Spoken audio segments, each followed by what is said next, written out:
sabi yan tuloy. Wala doon kay sabi yan. Ayan yung baba na yan. Dito na tayo kumain.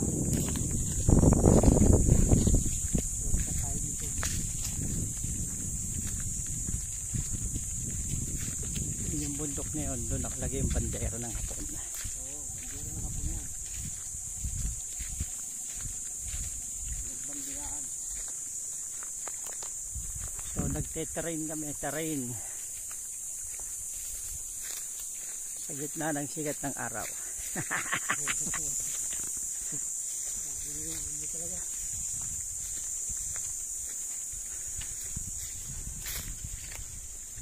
Tapos pagbalik natin yung ano tol, yung balon tol.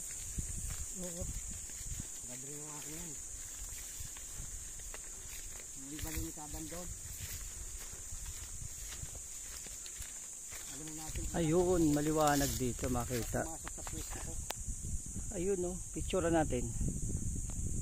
Ganda. Diyan nakalagay pala yung bandera ng Hapon ng araw. Oo tol, yan. Yung palok tol, sa kanila talaga yun tol, yung palok na yun. Ito, kita nyo, recraft ng panahon pa daw ito ng Hapon. Ito din yung headquarters ng Hapon ng araw dito. Sa exploration lang to para lang sa ano, nag-ano lang kami, nagso-survey lang.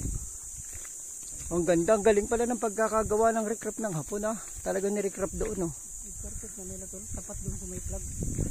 So ito yung pinaka-headquarters nila. Yan ang Sampalok tol, sa kanila talaga yan. Ito, Sampalok to. Galing yan. Saka yung ano na yun tol, yung niyog na yan. Tsaka itong niyog. Yan, tingnan mo sa baba, may heart. May heart yan sa baba tol. Niyog na yan. Ito yung Sampalok, walang puno. Yan, puno na sa baba. Ay, binunsay ito, walang pako to. Yan tol, tingnan mo, may heart sa baba tol. Heart yan tol. Gawa nga ng Hapon itong puno na to, may mga marking Heart yan tol sa baba yung malaki. Itong puno na to kaya ng Sampalok, wala kayang pako yan. Wala ako nakita tol. Ewan ko, baka mayroon, kaya lang lumubog na siguro. Malaki. Hindi na kamatanda yun. May tinago yan dyan. So itong dinadaanan namin, ito yung tinatawag na dating kalsada ng Hapon. Ayun. So yun yung recraft na yan. Yan. Diyan nakatayo yung dating headquarters ng mga Hapon.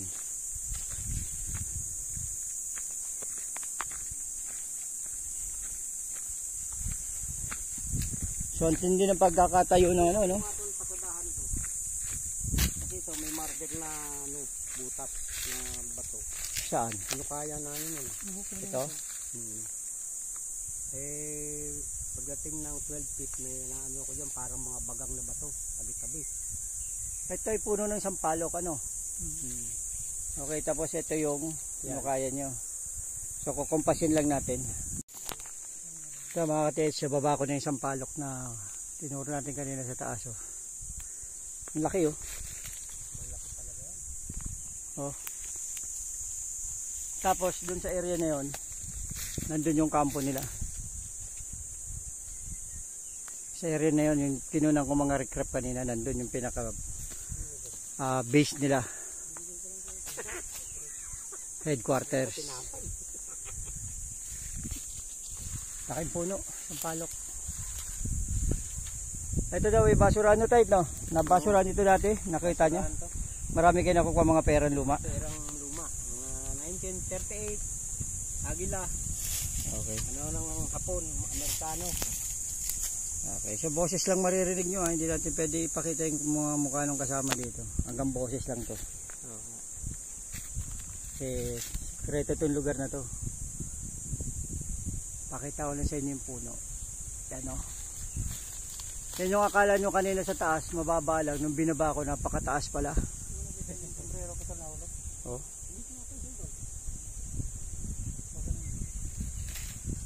Nahulog yung sombrero mo, di mo naramdaman, tol? Baka nilagay ko doon. Mga ka-TH, markering time tayo Yung taas, headquarters. Puno ng niyog na binonsay ng mga Hapon. Tapos Sampalok na century. Tapos ito, Japanese bamboo. Pag masdan yung mabuti yung katawan ng Japanese bamboo, maliliit lang yan. Ayan, tanim talaga ng Hapon yan, Japanese bamboo na yan. Kasi iba naman to, malalaki ang buho, ay malalaki katawan ng buho. Ito Japanese bamboo, hindi yan lumalaki, ganyan lang talaga yan. At yan ay hindi gumagapang, hanggang dyan lang talaga ang ano yan, ang laki. Okay, ulitin ko mga ka-TH ha. Yung kanilang headquarters west position, tapos papunta dito sa puno ay east position, tapos papunta dito sa south, sa north, makikita mo tong Japanese bamboo, at sa unahan yan titingnan natin kung anong meron, kung anong kasunod na marking coordinate. So ito na mga ka-TH, may mga man-made marker na tayo nakuha. Meron ditong green na bote. Ito, ano bang ibig sabihin nito? Anong position to? Anong number bro? Yung point, anong number? Number 6 o number 9? Ano? 6 o 9? Parang 8 eh. 8? Ito bro, baka sabihin nila mga ano nila, mga ninuno pa yan ng mga... Ito, mga gamit ng ano, mga sinaunang gamit, yung mga tawag nito sa amin, salpin. Ito, mga ano nila, mga plato to ng ano, mangkok, tasa, mga basag. Yan. Meron pang salamin to ng cabinet nila. Ito, wala tong ganitong bote sa atin. Wala yun. So ito ay number 8, number 8 ay 9. 9 na bro. Number 9. Oh, number 9. Okay, so sisitinin na natin kung ano yung number 9. Wala nang ibang bote oh. Kulay green number 9. Tingnan natin sa coding. Dito yan nakuha ah. Dito. Ito marker yan to no. Nakatayo yan dyan. Ayun o, butas na yan. Dito yan nakuha. Ano yung bote na yun? Kasama yan doon tol. Kasama pa rin dito yan tol. Yan, may bote pa din na isa oh. Ayun bang bote yan? Oo. Plastic? Oo. Ay hindi na yan. Ay hindi na yan. Hindi nakasali. Plastic ba yan tol? Plastic yan. Ay hindi nakasali yun. Baka pinag-inuman. Ay hindi pala bote yan. Tupperware pala yan. Tupperware to tol. Tupperware. Baka yan yung pinag-ulaman ninyo. Oo, pinagbauna namin yan. So dito na lang. Ito ang marker nyo yan. Yan yung pinaka-marker niya. Nakatayo yan dito. Diyan sa ibabaw na yan. Kaya hinukay ko yan dyan oh. Hanggang 12. Tapos nakuha, anong lalim niya nakuha itong mga to? Mga 7 feet. 7 feet yan. 6 feet oh. Ganyan. Okay, so yun ang aalamin natin kung talagang ito ay may laman. So ito mga ka-TH, may nakita kami dito ano. Ito. Konkreto no. Sinaunang hagdanan. Ito first step. Second. Tatlo daw yan. So hanggang doon, pailalim daw itong hagdan na yan. Kaya yan lubog. Dati dyan. Dyan hanggang dyan yung bagsak ng hagdan. Ibig sabihin ito yung pinaka parang pinaka-terrace. umpisa ng hagdan. Dito bahay. Sa taas bahay. So sa pang-tatlong baitang daw, ito yung pangalawa. Ito yung pangatlo. Dito sa pangatlong baitang daw na to, nitong hagdan na to. Ayan o. Pangatlo daw nitong hagdan na to. Dito mo nakuha yung mga ano tol, no? Dito to, sa gilid na to. Dito. Dito. Kanto nung pang-tatlong baitang. O, yung kanto ng pang-tatlong baitang, dyan nakakuha ng maraming bakal na letter C. Tapos, yung pang-apat na baitang, hindi niya pa napapalabas. Ngayon, ang aalamin natin dito, kung nasaan talaga yung kanyang deposit. Kung meron man. Kung meron. Ito ay ano, dating lumang bahay ito ng general ng Hapon dito. Ito. O, konkretong konkreto. Sa gitna ng bundok to.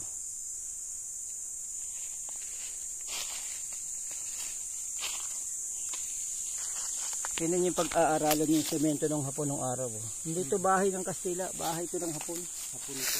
Tol, nakarekrap yan tol. Ito, nakarekrap lahat yan. Nakarekrap yan. Tingnan natin explore natin yung paligid. Nakarekrap yan tol. Papunta rin ito. Ayun nakarekrap nga Ibig sabihin, ito ay pinatibay itong itong bahay na to. Ayun Nakarekrap yan tol. Nakarekrap talaga siya. Nakarekrap siya. Kung nirekrap to, ibig sabihin, talagang may bahay dito sa area na to. Ang ganda yan.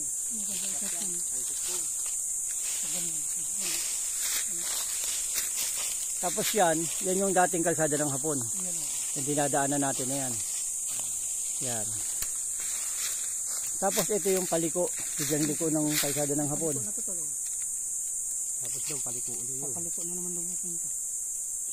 Sa bawat liko, may nakasimento. Tumpok. May tumpok. May tumpok. Sa mapa. So alamin natin Sa mapa daw, may nakita silang mapa na simento. Sa bawat liko, may nakatumpok na simento. Ito nakarekrap to.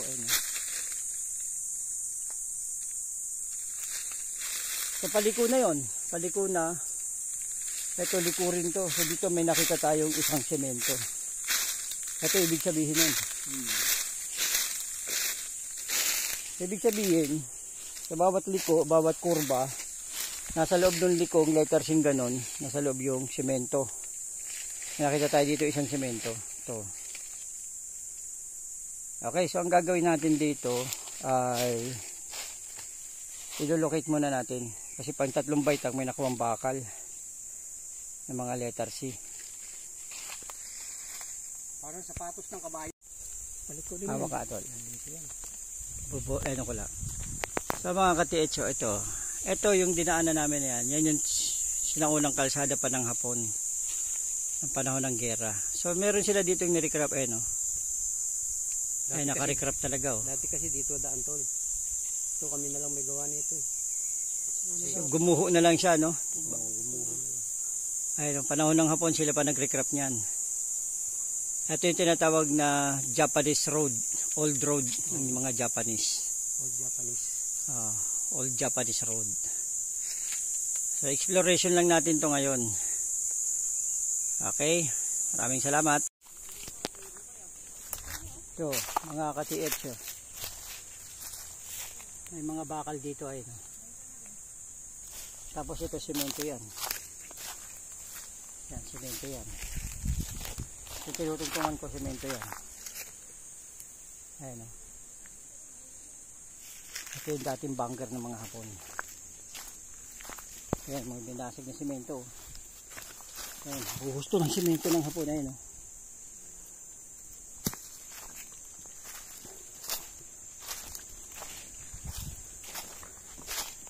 Ayan semento. Nakalitaw pa yung pinakaano nila, pundasyon.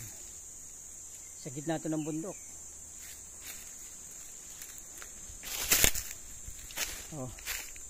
Buhos yan. Kasi ito yung pinaka-bunker. Yan. Yan, pinaka-bunker yan.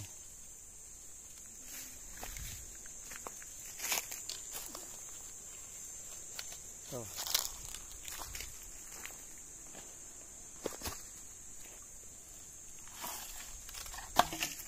Ito mga simento. Yan.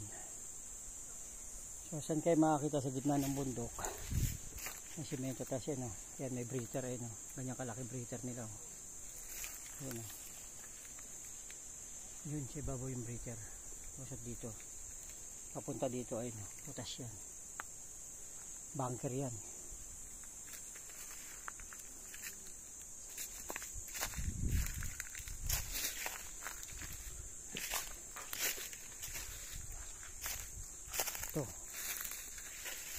Dito yan,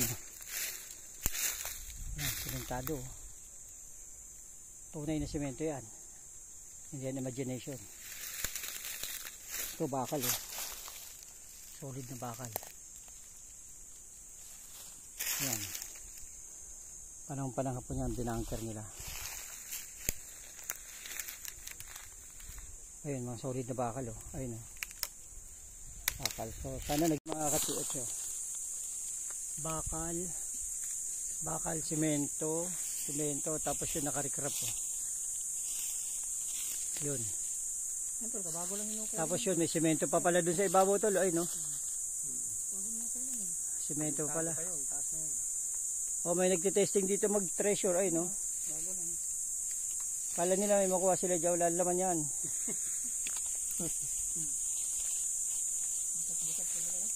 Bunker lang to, dito sila tatago nun. Tunnel lang ilalim nito pero bunker.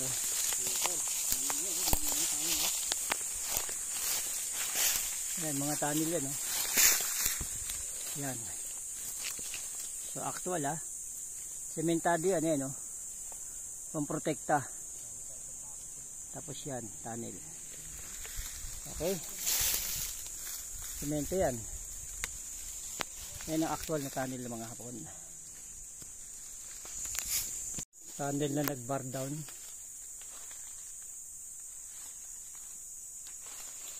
Kaya nag-bar down to kasi kinuha nila yung bakal.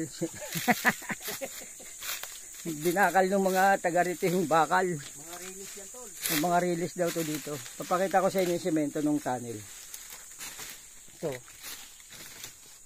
Ayan o, semento. Yan, semento ng tunnel. Tapos ito yung sa kabila. Yan. Ito, semento to. Yan.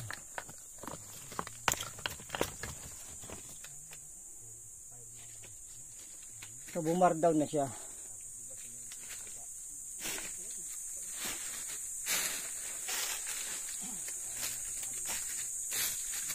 Ayan o. Ayan yung semento. Tapos yun sa kabila. Nag-bar down na. Yan tol, may makinis ka na napakakinis pero kitigas-tigas. Yan, tapat na yan. Dito? Oo. Napakakinis na lupa tol na lupang may halong bato. Yan, napakatigas. Didetek nyo. Eh wala akong dito. Gano'ng kalalim? Dito, din lang. Yan, mga siguro mga 2 feet lang. Kain natin yun. Dito, itong tapat ng bato na ito malaki. Ah, dito meron daw ditong makinis na ano, napakatigas. May malalaman natin. Diditikin natin yun. Tapos may harang dyan tol na simento. Ganyan. Okay, sabi ng mga taga rito, may harang dyan yung simento. Tapos dito mo na ko yung bomba tol. Bomba. Bomba, sinsel. Sinsel, D30. D30 bakal. Okay, tsaka bala. Bala 60 caliber. Ganyan kalaki butas ah. Kasi yung kabila yun ang ano. Kamay mo lang. Kamay lang tol. Yan, ganyan. Okay, ganyan ang kalaki butas ha. Yung nakaharap sa kabilang tunnel. Nabataw. So itong tunnel na to may kaharap yan. Nandun sa kabila. Doon mamaya pupuntahan natin. Kasi dito nakita nila yung mga bote. Pero dito, diditikin na natin to muna ngayon. Baka may laman. Yung pa namin yung talaga ano, hindi namin wala kaming gamit eh. Nakabalik yun eh. Yun. Yan, may nakuha na kami. Sige.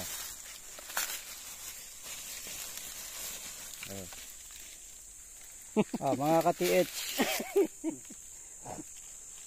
Ito yung original na ano, atis. Grenade atis ng mga Hapon. Wala nang pin. Wala na siya. Pero pwede pa itong pumutok basta ihagis mo. Ay, oo. Meron pa yan doon tol. Samahan. Na ano ko lang, tinatandaan ko lang yung mga binabaunang yan eh. Hindi ko inuuwi. Oh, so nakakita na kayo ng ano hand grenade. Nakita nyo, doon kinuha. Doon. Okay. So dito ay may mga semento dito ng Hapon. Ayan o. So yan, may bakal pa no. Semento rin po ito. Ito yung semento na tinago ko talaga. Kasi may nakaganon yan tol. Forma yan. Yan. Yung marker namin tol. Tapos may ano dito butas eh. Doon yun tol. Yan o. May butas yan tol sa gilid. Ayos ha. Ayan, mga semento sila dito. Ayun.